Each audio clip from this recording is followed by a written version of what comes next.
2, 1, and we are going live.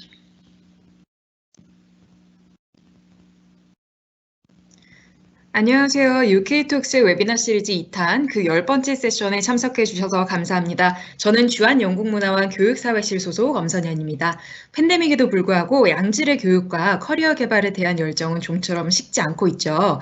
작년 12월에 진행했던 UK톡스 웨비나 시리즈의 학부편에는 400명이 넘는 분들이 등록해 주셨어요. 그래서 이번에는 석박사 유학 그리고 커리어 개발을 주제로 총 11개의 웨비나를 다시 준비했습니다. 이번에도 300명에 가까운 분들이 기꺼이 귀한 시간을 내어주신 만큼 유익한 시간이 되기를 바라며 10번째 세션 시작하겠습니다. 이번 세션에서는 스포츠 관련 전공에 대해서 높은 경쟁력을 지닌 영국의 유수대학교 3곳의 교수님들과 함께 팬데믹 이후의 글로벌 스포츠 산업의 변화와 커리어 전망에 대해서 이야기 나누겠습니다.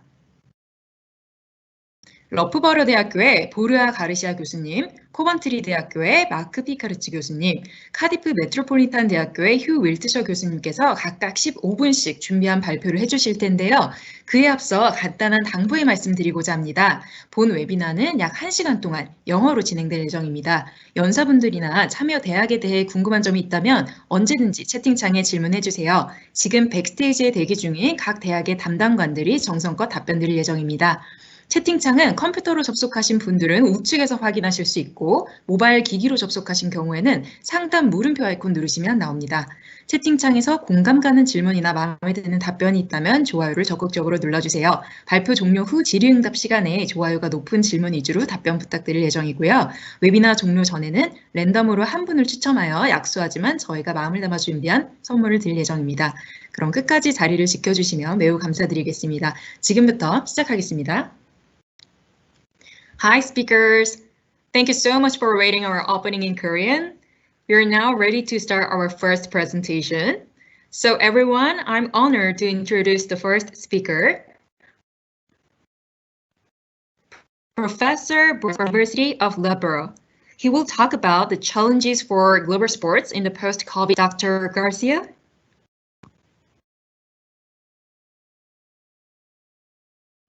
Dr. Garcia, could you please unmute yourself?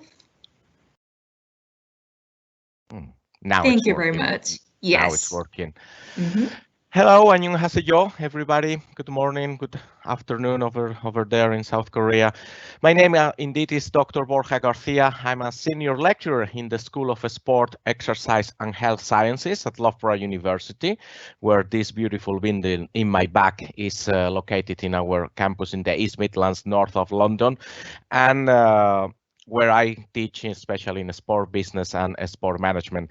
Our university and our school has been ranked #1 for sport studies by the QS University World Rankings for 3 years in a row, and we are really honored to be here today in this talk, in which I am going to talk indeed about the challenges that the sport industry is facing after the COVID-19 pandemic. And of course, if you have any questions, please do not hesitate to ask them, and you can also contact me in the details that you have on the screen. So let's start now with an overview of what I'm going to cover in the next 15 minutes or so.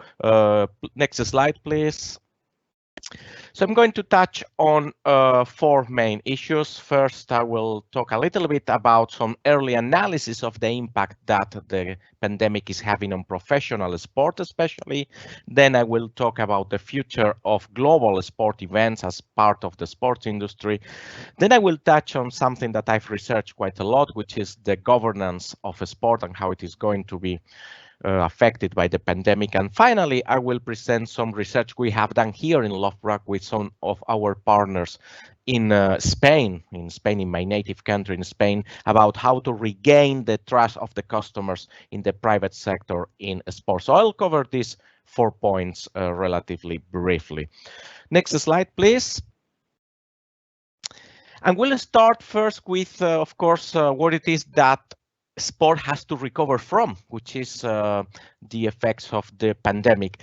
It's 1 year since the pandemic arrived into Europe, and the analysis of the economic impact is starting to emerge. So it's relatively early. It's relatively early to know the damage that the pandemic has done to sport in Europe, well, all around the world, really.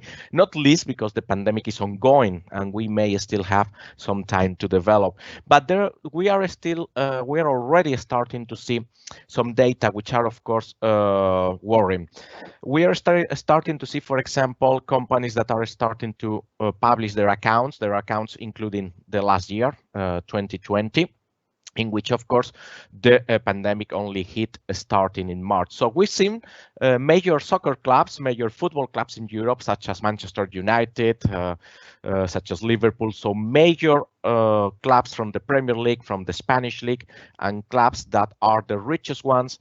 They've been hit with a drop of around a quarter in their income. 25% more or less is the figure that we've seen in most of the accounts that have been published yet. That was especially for until June, July in 2020. We've also seen the accounts of Manchester United, which publishes them quarterly, so we have more data from Man United.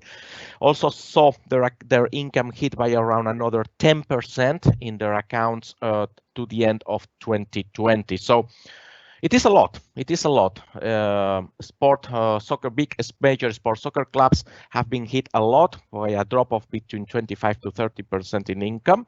We've seen a great decrease in transfer market activity, except for one league in Europe, which is the Premier League. And let's not forget that the sport represents not only football, a sport in general represents around 3 to 4% of GDP in Europe, according to the estimates of the European Union. Therefore, it is an important industry. And of course, the nature of the industry means that it has been severely affected, especially for unemployment. At the end of the day, you got the sport industry, the private one, for example, gyms and leisure centers. That means that those are closed indoor spaces that have been closed for a lot of time. Now in the United Kingdom, for example, gyms and swimming pools and so on and so forth are closed and have been closed for quite some time. That means they cannot operate. That means a lot of people going into furlough or indeed going unemployed. The same happens with the mass sport events that cannot be organized. Again, a massive economic, direct and indirect economic impact, a lot of people who cannot work. And indeed, at the end of the day, contact is inherent to the nature of the activity. Contact is inherent to the nature of a sport, and that means that has been severely impacted. So at the end of the day, we see, as I said, still early to quantify, but we are seeing percentages which are really important and which will take the sector to recover. Next slide, please. And linked to that, of course, we have a question about how it is sport going to recover in terms of the future of global sport events. In there, you have a number of pictures of myself. I do like to visit the sport events. It's not only my job, it's only one of my passions, it's one of my hobbies. There you have myself before a match of the Rugby Football World Cup in 2015, before the Olympics at the bottom right, together with my brother. London 2012. And of course, global sport events are a massive part of the sport industry, but we shouldn't think only of the mega sport events such as the Rugby World Cup, the Cricket World Cup, the Olympics. Let's think also of what is now called, what are called heritage events. Let's think of the Boston Marathon, the Tokyo Marathon, the Berlin Marathon, the Triathlon Series, those type of events that are major sport events for cities that also increase participation and have a lot of participants. Those have been impacted, and those also have an economic impact. So far, just 2 days ago, we saw how the Japanese government and the local organizing committee of the Olympic Games in Tokyo announced that the Olympics will go ahead, but will go ahead without foreign spectators.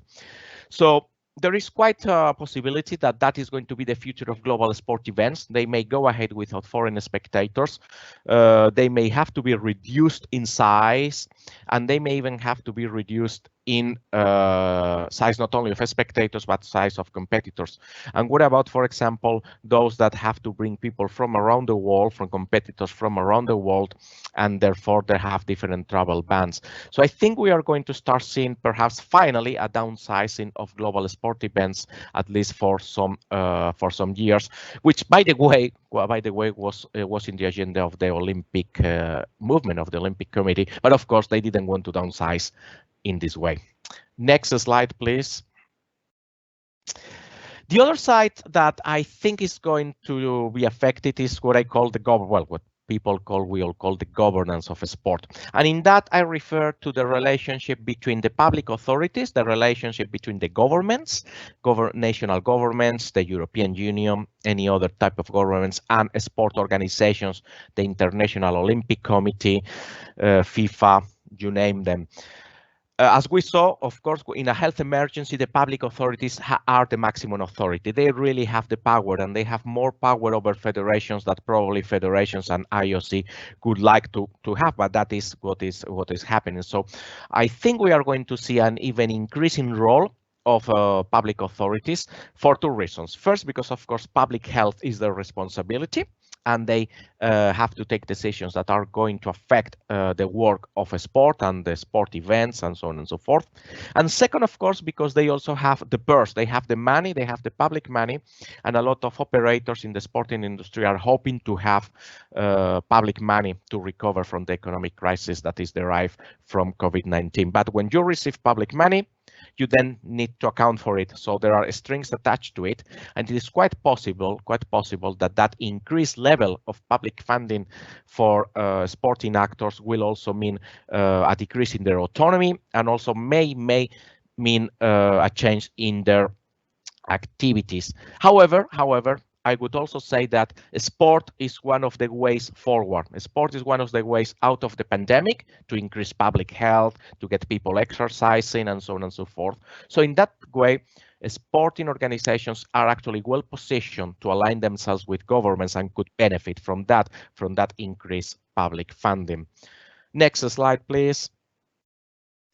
And that takes me to the end, to the final part of my talk, which is I would like to focus a little bit on the private sector of a sport, away from the events, away from the football clubs, from the baseball, from the K-League, from the spectators sport, which is basically physical activity and gyms and private leisure centers. Here I'm presenting research that we've done with our partners in Madrid, the University of Alcalá de Henares in Spain, where we went and asked people who were registered in gyms. We asked them whether they were likely to return to their gym after they open, after the lockdown. So when the gym reopens after the lockdown, are you going to go to the gym again? We asked a good number of people. It was 5,000 to 7,000 people were sent the questionnaire, thanks to cooperation with gym owners. And the results are interesting, but are a mixed message of opportunities and problems. We asked those gym goers. You need to understand that those were people that were already registered in a gym. Okay, so in a way they are active. They are active people. And we asked them, are you likely to rejoin the gym? And some said yes, some said no. The barriers for those who said no to rejoin the gym were quite clear in our results. First, health and safety. They are worried about getting the virus in a gym. Second, the price. Of course, the economic crisis has hit a lot of people, a lot of unemployment. If they have to pay for their gym, they don't have the money. And also they were very worried about the coronavirus, the virus prevalence, especially because Spain has been hit very, very hard. So there were many cities, for example, Madrid and Barcelona, where that was still a very, very prevalent. So they were worried about that. Another interesting finding we found there is that they also said that now they do exercise at home, they self-exercise, and actually a huge intake of internet routines and apps to do exercises at home. Those are now also competing with those gyms. The reasons to rejoin, the reasons of those who said, yes, I will go again, will to recover from lockdown, so to be healthy again, also for social reasons, basically to meet people there, and basically because they were going before to the gym. So gym owners, gym operators find now themselves in a difficult conundrum that is difficult to navigate. On the one hand, their former customers, they tell the gym owners, if you want me there, you have to invest more on safety. So separate your machinery, clean it more often, have new operations to make your gym sure, but also reduce your price, because now we've been hit by the pandemic, it's too expensive. So please, as a gym owner, your customers are asking you to reduce the price, but your customers, if you want them to return, they are also asking you to invest more on safety and health and safety. That is, of course, very difficult to square for a gym owner, for a gym operator. Also, of course, gyms may have capacity reduced because of social distancing, because of governmental requirements, and also because of requirements of the customers. Some of the people, for example, said that they could return if there is reduced capacity. Yes, I'll give you an example. My own brother who lives in Spain, he was going to the gym after lockdown. At some point, he decided to stop going because he said there is too many people. There are too many people. I don't feel safe in the gym. So they have that. It's difficult for gym owners. How are they going to do that? How are they going to square that circle? And on the other hand, they also have now competition from the internet, from self-exercise apps, who sometimes are even free.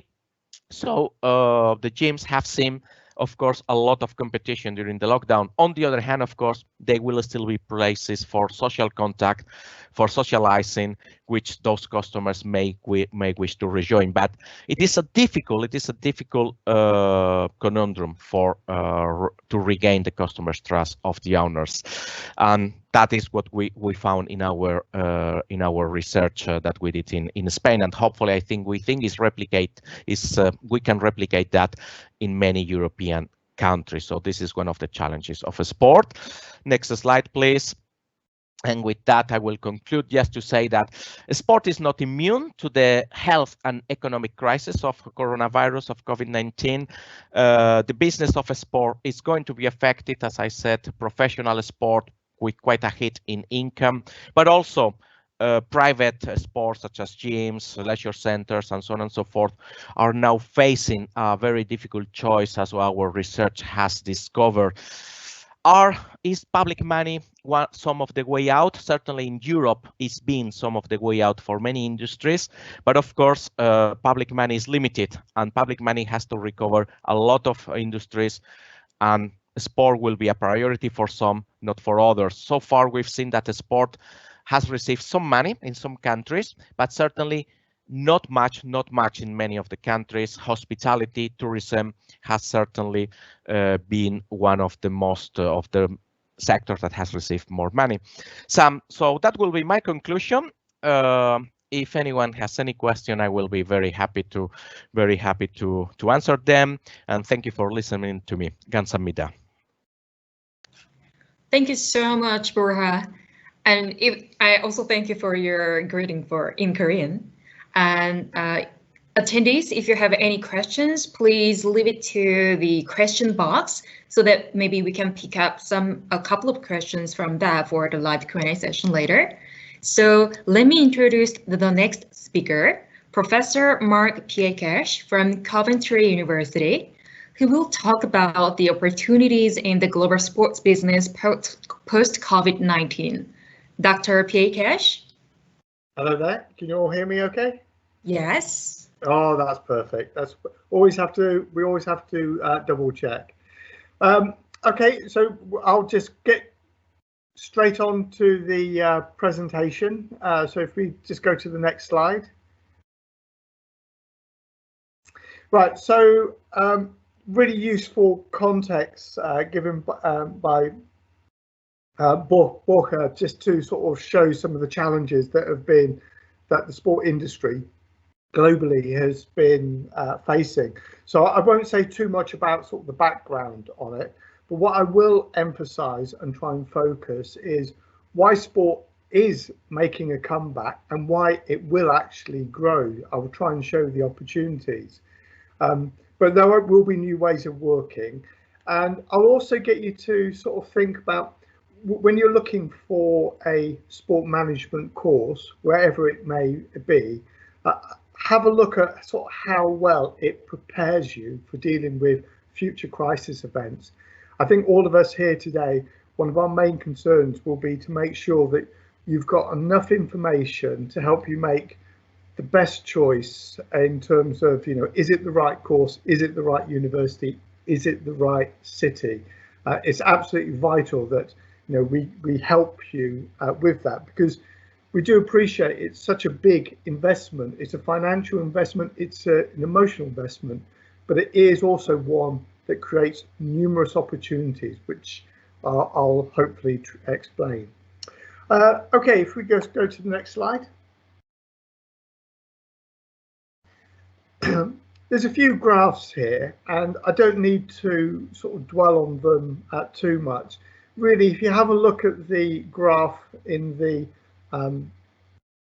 top right-hand corner, which looks at the pandemic has cut global the sports calendar, I just focus on that just to show sort of the scale of the sport industry around the world, but also that dramatic impact that COVID has had on the global sports industry. So I don't need to sort of give too much context to this, because Borja did a sort of fantastic job sort of showing some of the problems. But it's just worthwhile looking at those figures and reflecting on them and thinking, this is a really big industry, a big global industry, and within those billions of dollars of revenue, there are so many different jobs in the sport industry. And hopefully when you do a degree, wherever you may sort of go, obviously we hope you come to Coventry, but it's part of your journey, we understand that your horizons will be opened up to the variety of jobs that are available out there.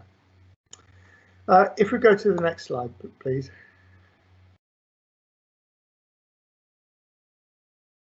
So next slide. Oh, are we still there?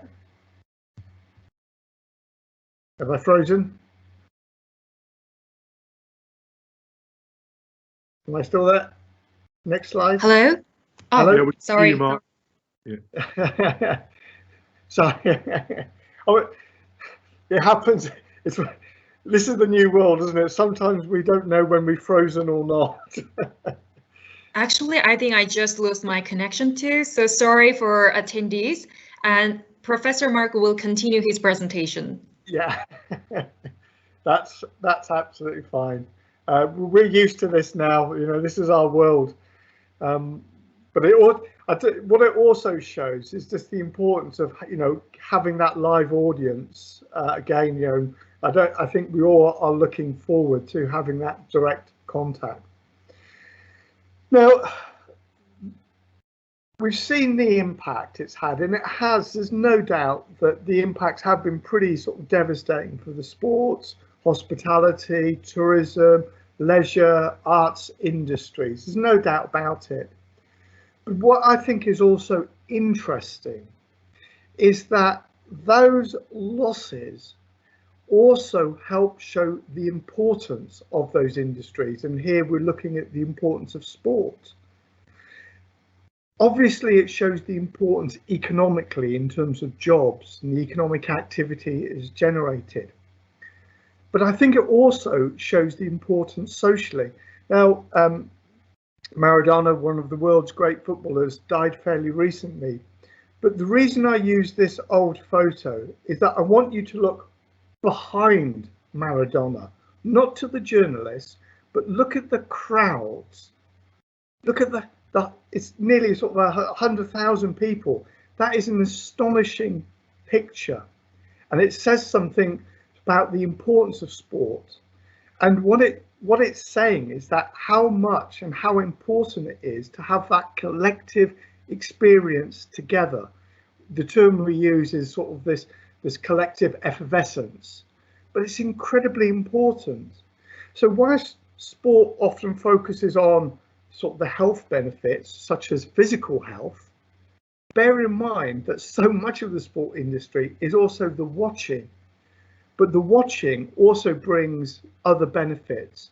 So we usually measure health in terms of physical health, mental health, psychological well-being, and social. So the social relates to being with friends and family or having a collective moment like that. So if you think about the importance of sport, what you have is almost an automatic engine for recovery.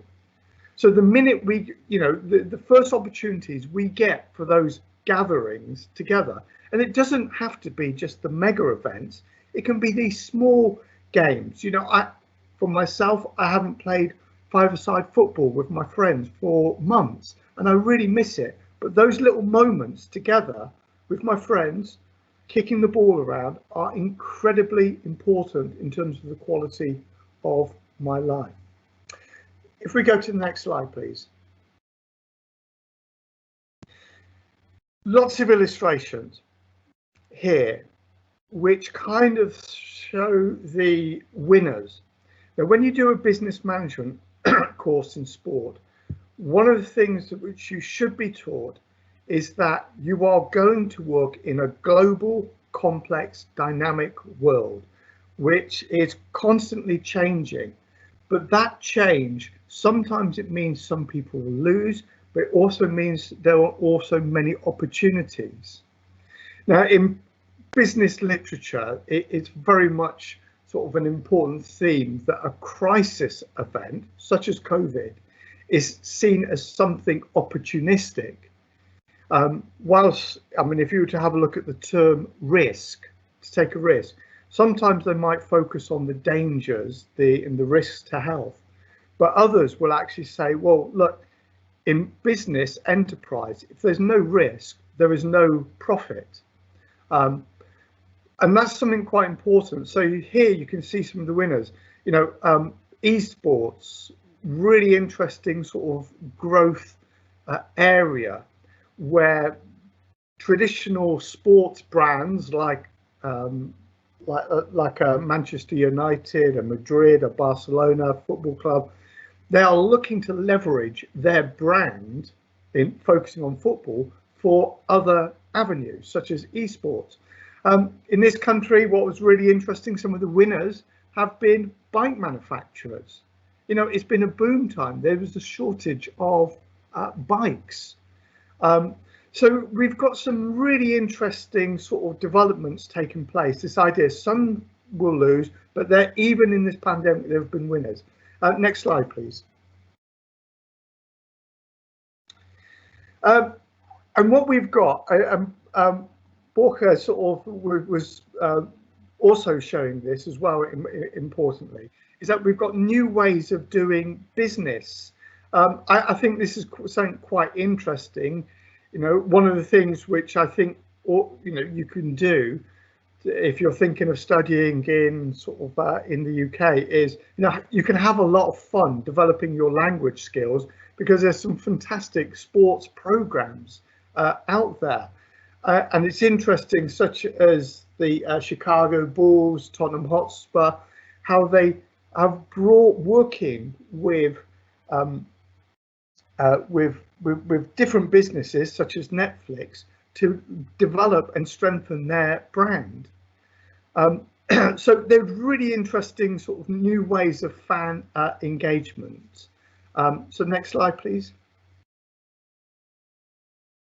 And what's interesting is that there is a lot of pent-up demand. Yes, the Olympics is going to change in the format in terms of just having a domestic audience, but certainly in terms of the UK, there was a lot of opportunities.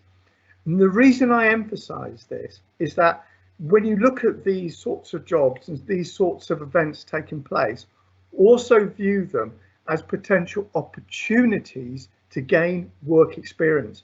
At Coventry, we invest an awful lot in supporting students and their employability, and creating these opportunities to work on these events. So it might be an event at the weekend, it might be 2 weeks, it might be over the summer, or it might even be for a year. You know, we've got lots of examples where we try and get you to get that work experience. So remember, your degree is an investment. You're investing in the academic qualification, you're investing in the opportunities to gain work experience, and you're also investing in the social networks that you'll develop. Next slide, please. So, should I do a sport course? When you see this scale and the impact and the losses, it can be very tempting to focus on the now and think, well, because there are all these problems, maybe this shouldn't be a job for me. But remember the point which I was trying to emphasize is that that absence has been felt, and that absence will be filled again as our business conditions change. And one of the things the UK has done well has been its vaccination program. So the business conditions will change, and it's going to take a bit of time, but there are going to be these opportunities. So when you ask the question, should I do a sport course? If that's what you were interested, yeah, have confidence. There is still demand there at the moment. There's problems with the live participation of sports events. There can be difficulties with playing some sports events, but there are all sorts of new opportunities that have been created. And good sport management courses will give you the skills to prepare you for the crisis events and to adapt to these changes and dealing with these threats. Last slide, please. So sport is already making a comeback. Here we've got some of the illustrations of how we support students. So these are students who have been working on different events, whether it's from the Cricket World Cup. When we were able to, we took students down to Tottenham Hotspur, as we have 3 of our students who are working there, and it was fantastic just to see sort of former students talking to current students. And that's certainly something which we'll look to get back. But just a few things, when you're looking at the courses, have a look at how outward looking the course is. Have a look at the opportunities for work experience. Have a look at how they build in risk management, and have a look at their links with industry. And I think that should be nearly about time, so I will finish there. Is that all right, Ian? Thank you, Mark. Thank you very much for sharing such inspiring session. And now we have our last speaker, Huw Wiltshire from Cardiff Metropolitan University. He will talk about challenges, opportunities, and career prospects from the sports science perspective. Dr. Wiltshire? Good morning, everybody, and thanks to Mark and to Borja for some really interesting issues there. It was fantastic to listen to them. So, as I said, my name is Huw. I'm based in Cardiff Metropolitan University, and my background is in higher education, where I am currently a Deputy Dean for the School of Sport and Health Sciences, and also in elite sport, where I was a high performance manager and a national fitness director. I attended 3 world tournaments with 3 different countries, but unfortunately I didn't win any of those world tournaments, so that's probably why I'm talking to you today. Next slide, please. So what I'm going to do is essentially take the challenges element that Borja looked at and the opportunities proposed by Mark, but apply those principles to sport and exercise science. I think the quote at the bottom tells us a lot. There's an awful lot of conjecture and debate globally about what will happen in the future and what is currently happening with this pandemic. The reality is what is actually known is probably less clear, but it's I guess it's part of this presentation's point to really highlight where sport and exercise science students particularly can contribute. Next slide, please. So the last two speakers have very eloquently said that without a doubt the pandemic will shape sport in terms of structure and how it's going to be consumed very significantly in the years ahead. It's been argued very clearly in both presentations. You know, there's been an element of almost total shutdown of certain competitive sports, but I was delighted to see Mark's penultimate slide where he's talking about actually sport is regaining its ground and it's starting to open up again. Quite what it turns into, as Borja said quite clearly, is yet to be defined, but it will be different, but it could be different better as a consequence. Next slide, please. So I think the obvious question to address really to start with is why sport and exercise science? And the Royal Physiological Society, I think, highlight some of the key reasons that you might want to look at this area. Without a doubt, it's an opportunity to tackle society and global issues related to health challenges. You can certainly work with elite athletes, and you can work with potentially elite athletes, the next generation in a performance pathway. I think another key factor is it's often sport applied into industry. So you're looking at the people in and around sporting environments that need protection. So there is a preventative element that is inherent to sport and exercise science. Without doubt, the area can be and is and should be scientifically rigorous. So what you're talking about there is starting to get some what I would call higher order learning, plenty of opportunities for problem solving and problem-based learning. So sport and exercise science lends itself very well to that. And when you talk about career potential in SES, I think really what we're saying is they are many and varied. So you have a lot of very good scientific skills in essence that are transferable to a number of areas. Next slide, please. Thank you. So, obvious question, what does a sport and exercise science student or scientist actually do? I think there are essentially three strands. It is certainly about enhancing health and well-being, and certainly physical activity will be a firm element within that. There is another strand that links to improving or enhancing sporting performance, and certainly elite sports performance. And I think there is an element that is linked to injury prevention and helping athletes to recover and return to compete very quickly. The area has three core disciplines. Historically, it's been physiology, psychology, and biomechanics. Some colleagues globally will try and link other areas in. So, for example, performance analysis, where Cardiff Met is a world leader, is essentially linked, I think, to biomechanics, and the link is an area or a subject called motor control. Performance nutrition is certainly a part of things, and I think there are principles in biomedical science and biochemistry that impact particularly on the physiological area. So what kind of questions are you looking to answer? It's the response to exercise. It's certainly how we can maximize the capability of elite athletes and younger athletes. I think without a doubt, and this is becoming more prevalent, particularly in the current global climate, what are the real health benefits of physical activity? So as an example, a few years ago, the Chinese government said 25,000 schools would start playing association football because they wanted to promote that sport within their country. And that's fantastic, but there is a significant public health concern that comes with that. You can't just suddenly have a vast population suddenly playing one particular sport without thinking through the implications of the health and public health domains, if you like. And I think the final point there, how do psychological factors influence sport and exercise performance?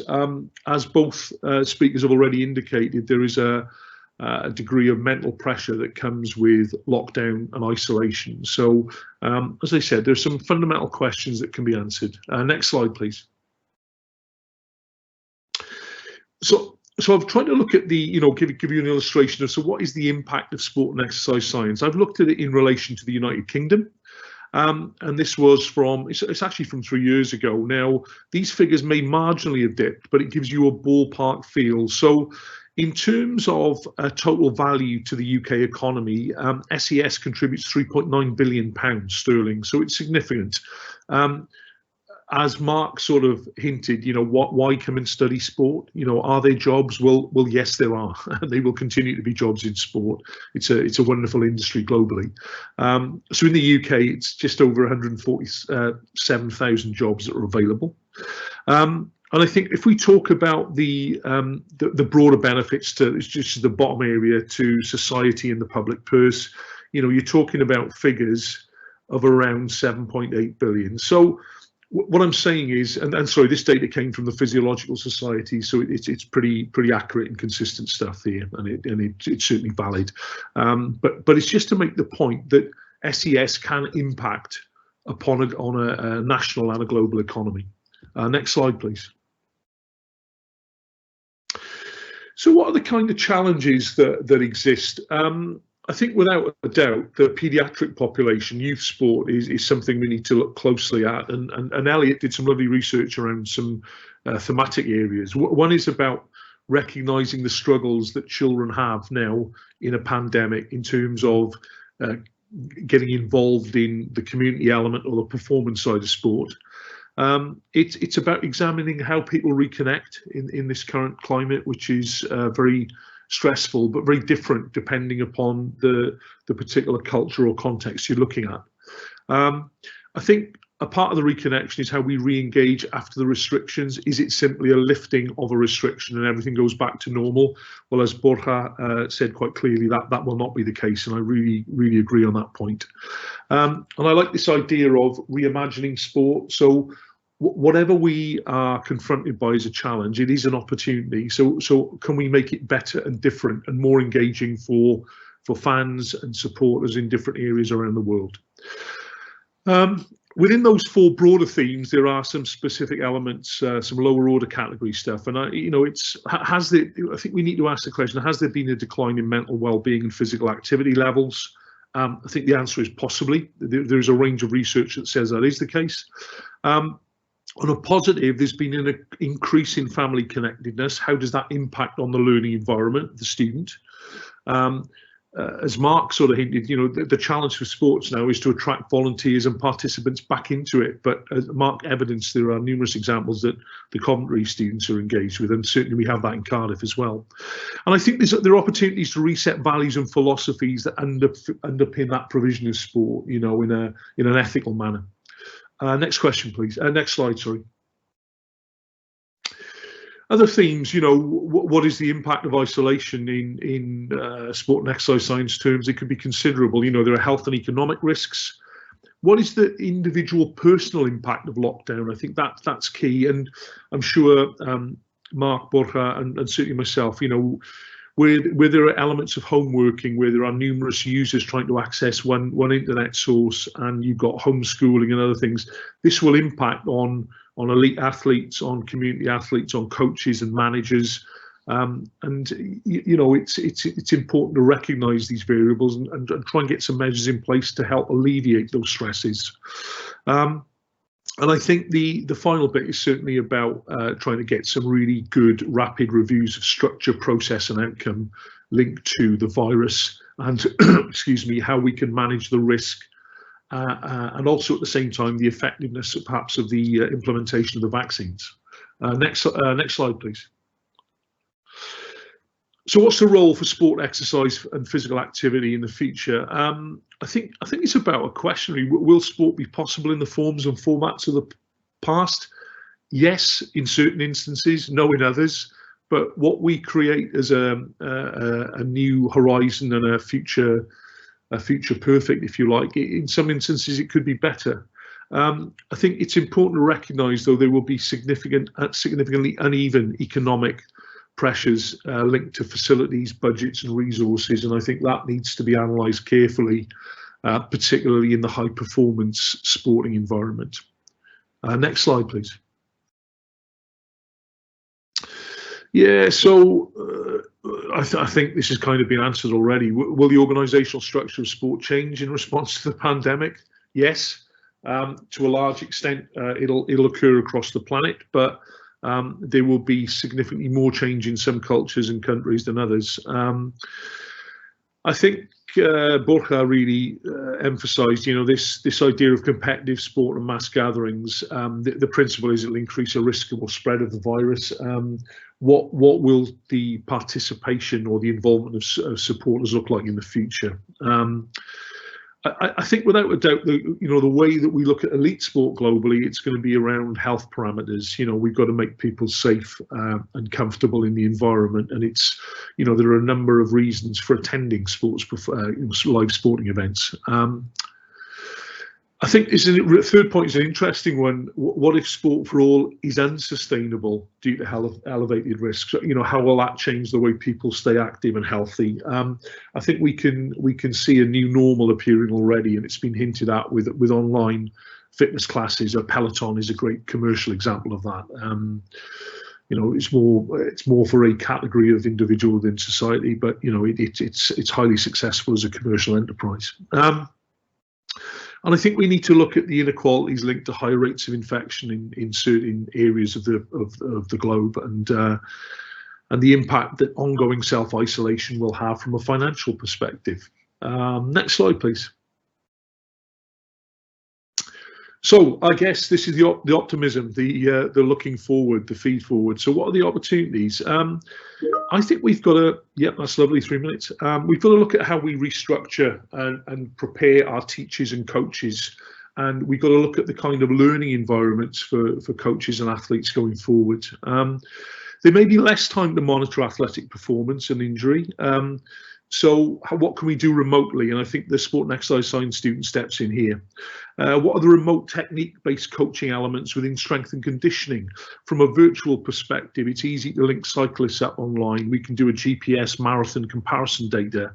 There are lots of different things going on.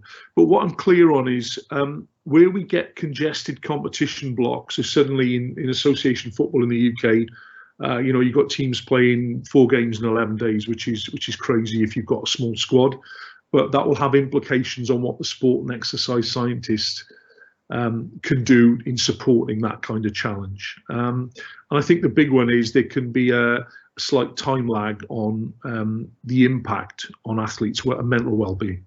Next slide, please. Kinds of research that we do in SES, it can link to diabetes, cardiovascular disease, healthy aging, how we look at different environments, extremely hot environments or cold environments, sporting and exercise induced injury, and human activity and health. Next slide, please. So here are 3 strands, types of careers you can explore as an SES student. So it can link to elite sports performance. You can stay within HE and do some research, teaching, coaching, sport development stuff. And then there's a more clinical exercise, health and fitness benefit as well. Next slide. So in summary, I think a sport and exercise science student has a key role to play around the piece of knowledge, new knowledge generation. I think we've got to look at physical activity levels globally. And if we can skip straight to the next slide, please. Thank you. The World Health Organization had a global action plan for physical activity. What's clear is 2/3 of the planet are physically inactive. And I feel that a sport and exercise science student can actually contribute effectively to raising positive trends in physical activity. Next slide. Here's an example of some former students who we have working globally. So we've got Ben Rosenblatt and Reese Long with very significant senior positions in the FA. Paul Balsam at the top works with Leicester City in the Swedish FA. He's a phenomenal pioneer in physiology. And we've got lots of people within rugby union. Bottom left is Rod Bown, who suffered last night when Wales lost to France in the 81st minute of a Six Nations Grand Slam game. But we have a number of analysts, for example, working in professional football, from Harrison Kingston to Pete Clark and others. So I'm going to leave it there. Thank you very much. Thank you very much, Dr. Wiltshire. I believe the attendees found it very helpful. It's very insightful. So as we have 10 minutes left, so I might able to pick up a couple of questions from the chat box and ask the academic speakers. And there were some questions overlapped. So I picked up, which is, okay, there are some questions about research trends in the post-COVID-19. So the question is, new forms of sports may appear and the traditional sports industry will be affected. In my opinion, research topics on sports related to the natural environment or digital environment will become popular than before, such as eco-stadium and smart stadium. I wonder what the professors think about this. So who of you would like to answer to this first? Maybe you can raise your hand and I can say your name. Okay, yeah. Professor Piekarz? Yeah, okay, yeah. I mean, it's an interesting question, and it's I'm sure all of us as academics, we always like to hear questions being asked by students.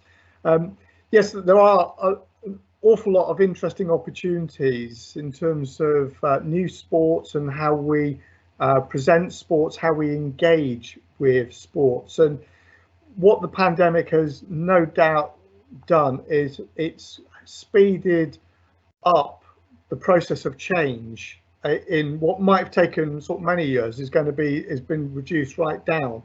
So as Borja was saying about sort of the stadiums and, you know, are we going to have these mega events? But the new sports are really interesting. I think we were doing a lot of work with esports, and that poses some really interesting challenges. I mean, Huw, I mean, that's an interesting area in terms of esports for yourself from a sort of physiological and psychological, because at the elite level, they are being treated like elite athletes. But then we've got the mass of people where perhaps they aren't having the same degree, they're not being as well looked after physiologically, psychologically, and there are some potential health problems there. Because one of the real winners has been esports, no doubt about it. So that's a little contribution which I'll put in there. I'll let the others speak. Thank you very much, Mark. So is there anyone like to add some comments on this? If not, I will move to the next question. Okay, I'll move to the next question. We also have a few similar questions about this. So someone asked, what lessons we learned from COVID-19 pandemic in sports sector? And the second question, which is similar and it's connected. So the second question is, what kind of measures do you think sports sector have or should have to prevent unexpected and unavoidable threats such as global pandemic in the near future? So may I know who would like to answer to this? Is it too deep? It's a tough question. I'll start with. Yeah, that's the student standard in Korea. So, okay, so Dr. Garcia, please.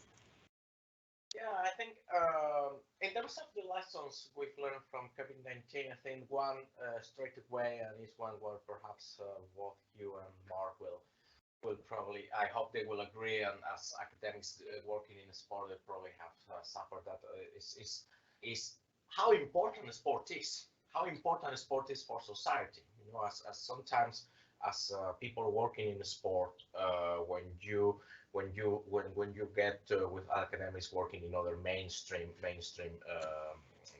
So, for example, mainstream business or mainstream physiology or mainstream politics or anything. Sport is seen to be seen as something unimportant, as something that is not that important. It's not mainstream politics. It's not international relations. It's not the banking sector. It's not the insurance sector. It's not the automotive engineering. However, sport is very important for people. Sport is very important for people. Sport is part of the society of our. It's where we get together with friends to watch sport, to practice sport, to be more active. And I think that a lot of people have missed that during lockdown. So I think the social importance of a sport is something that has been vindicated with COVID, as well as the contribution of a sport for, of course, and that we already knew, but it has brought to the fore the importance of a sport for a healthy living. In the United Kingdom, I understand in other countries, but it has been especially interesting in the United Kingdom. The only activity that the government expressly allowed to do during lockdown was either to go to the doctor, of course, to shop for essentials, or to do exercise, to be active. That was one of the activities that the government allowed people to do during lockdown, again, highlighting how important it is. So I think one of the lessons is that is how important sport is for people socially, and because economically we already knew, but I think that from my point of view is something that now has been clearly vindicated.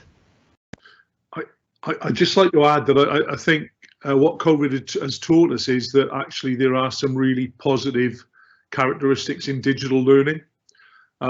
So the idea of this question, where do good ideas come from? They tend not to come from a lecture theatre where I'm standing in front of 200 students telling them to write down what I'm telling them because I know best, and they need to listen. It needs to be more interactive. The learner needs to control the rate at which they learn.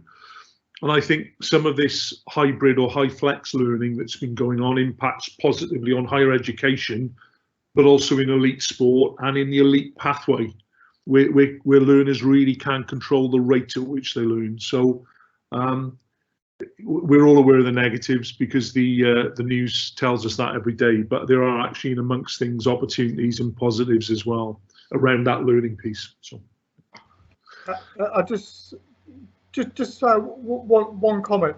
I mean, yes, please. It's a real big question, and some of it is beyond the power of sports organisation because you're talking about global politics in terms of controlling COVID.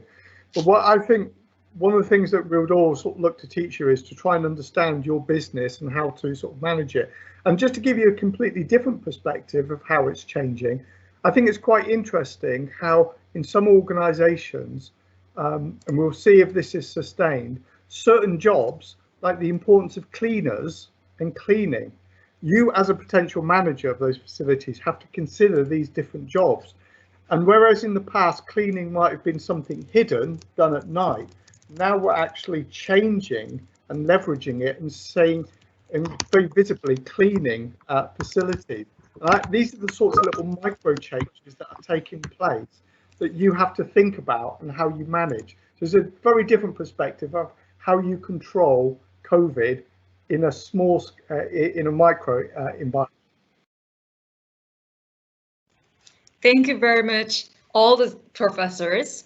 I appreciate your in-depth insights, and also I appreciate the attendee ask such sharp question. So unfortunately, it's the time's almost up, so I think we need to wrap up our session from here.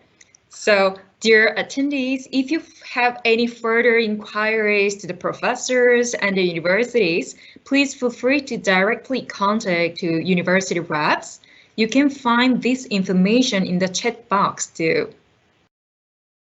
And I deeply appreciate all the academic speakers and university reps for your wonderful insights and support today. Dear attendees, why don't you send them a thank you message in the chat box if you find this session helpful? And we are going to pick up a person in the chat box for our present and notify the winner by replying to the comment. So please check if you get the comment, which means you're the winner. And don't forget to follow us on Kakao Talk so that we can keep you posted about upcoming events and latest news on studying in the UK. So everyone, thank you so much for joining our 10th session today. In 10 minutes, the last session, final session will begin. Please feel free to join if you're interested. And well, have a wonderful weekend and see you again. Thank you. Thanks, everyone. Cheers, guys. Bye-bye. Bye, everyone. Bye-bye.